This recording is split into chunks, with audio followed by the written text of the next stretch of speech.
So the community that Jesus was talking to was a community that just subsisted from day to day. This was not a community where there was a lot of perceived abundance. In fact, there was a great deal of scarcity. And you never knew what was going to come from Rome next in terms of land taxes, or you just didn't know. But what we do know is that at the time of Jesus' ministry, Rome had just finished building the city of Tiberias, which was on the Lake of Galilee. And why did they do that? Well, because the Lake of Galilee was filled with fish.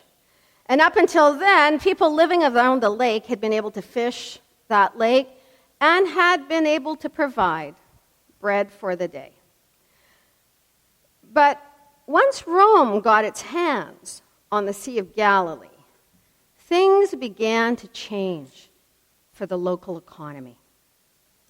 And so, in a context when every day peasants are having to seek the food they need, not for next week or next month, for just today, life was a struggle. And at the same time, a lot of people hear, oh, well, forgive us our trespasses against those who trespass against us. That's not an accurate transition. Luke does use sins, but Matthew uses debts. And in that context, that would have been heard because, once again, as in an economy perpetuated by Rome, in a subsistent economy, there would have been peasants constantly going into debt. And once they went into debt, well, if you have nothing, what do you pay your debt with? Very often, debt then led to slavery. All right? So many people became enslaved because they couldn't pay their debts.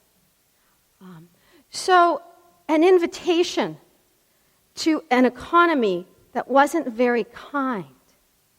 For those who to show mercy as opposed to calling in a debt would have been a profound and radical vision for that era. Bread for today. Please, no debt for tomorrow, because debt could lead to slavery and worse. So I think what's most crucial about this prayer, and I was going to say something about, our own, what am I thinking of? Minimum wage. Okay, let's just move to our own culture for a moment. I don't know if you caught the conversation this week, but minimum wage in Ontario has now gone from $11.25 to $11.40, and CBC did a call-in show on Tuesday, and the most memorable conversation around that topic was a guy who called in and said, he was about my age, 50-something, and he said, when I was young, remember when, minimum wage was just for teenagers who were doing weekend jobs. Minimum wage was the wage that you got when you were in university and you went and worked in the pub for the summer.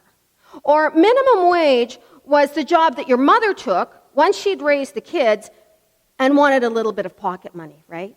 That's what minimum wage was about. When I started working, my first job in 1977, minimum wage was $3.15 an hour. And I, as a 16-year-old, in between grade 10 and 11, wanting a bit of pocket money, that was great. But he said, at what point did minimum wage become the wage under which people had to sustain a household? Because that's never going to work.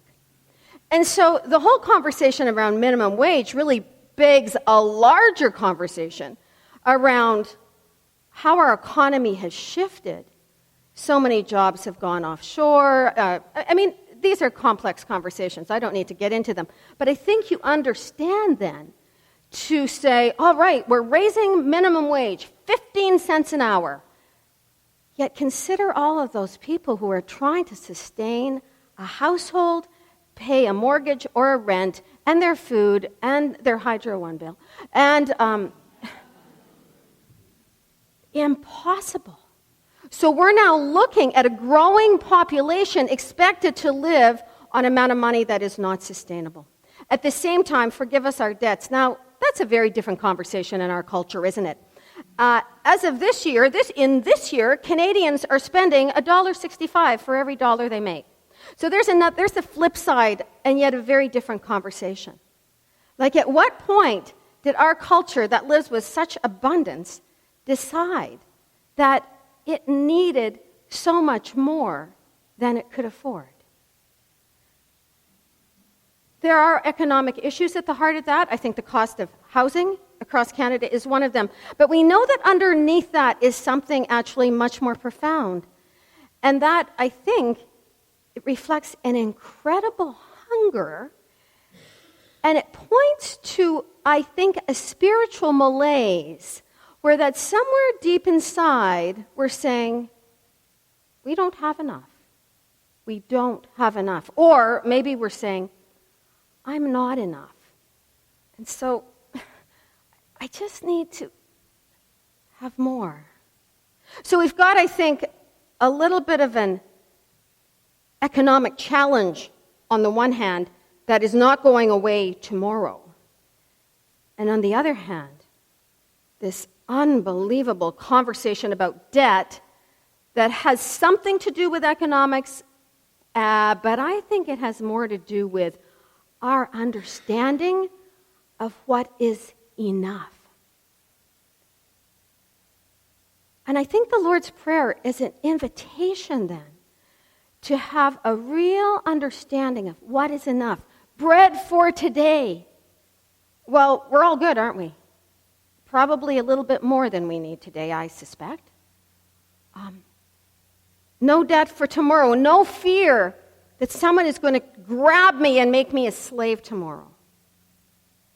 Although we know that human trafficking in general is on the rise around the world. We know that, and in Canada, but that's another story. So let me conclude with one thought. As I'm thinking about this, and as I'm thinking about all of us who, way back in the day were opening every day of school with the Lord's Prayer, just like that, our Father art in heaven, blah, blah, blah, blah. And thoughtlessly, really, assuming that this had to do with how we should be formed as young Christians and Canadians. When really at the heart of the Lord's Prayer, I think, is an invitation by Jesus with a whole backstory saying, look, the economic situation we all find ourselves in right now, particularly those most vulnerable, that's not going to change anytime soon. But God is deeply, deeply concerned with each one of us. So, where are we going to go with this? It seems to me that at the heart of the Lord's Prayer is an invitation to community. Because when I'm in my small corner and you're in yours, we're not going to be able to change the fallout or affect or bring hope to some of the victims of the present economic challenges. But when we live and work together as community, we can then keep an eye on one another, can't we? And we can just, we play the role of the household. We're the ones who go, okay, that person doesn't have enough, yet there's enough to share. Got it. And then, okay, over here.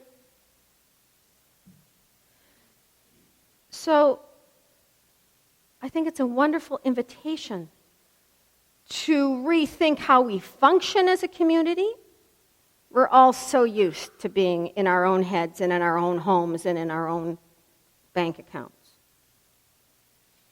But I think when we are honest with one another, the truth is we have enough and more to spare, and in the security of community, we have the courage then to be generous, knowing that, and this one is, I think, getting more and more important.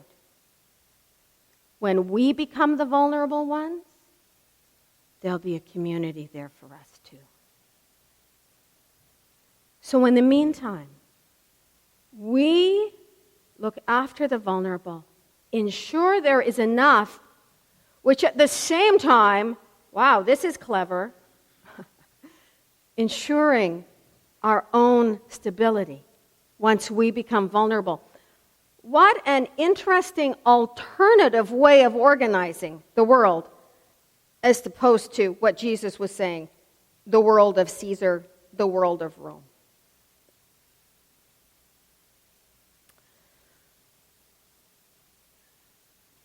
So, during this time of contemplation,